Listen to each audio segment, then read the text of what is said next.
Would you rather focus on, like, Uber or Lyft or both?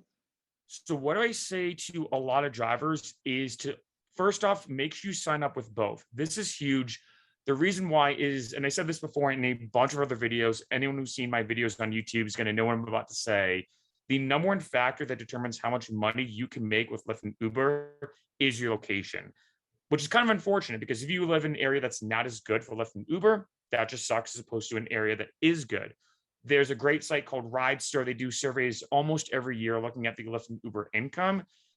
And what's interesting is even in the same area, Uber might pay a lot more than Lyft or vice versa.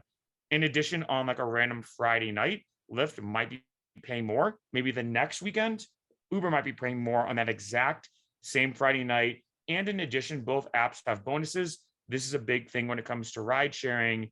And when you look at these bonus structures, sometimes Uber's having a bonus, but Lyft is not, vice versa. Sometimes they're both having a bonus, and you can get both.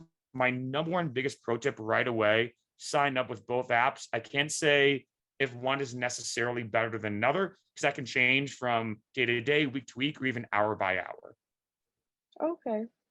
Yeah, for sure. I think that's good advice.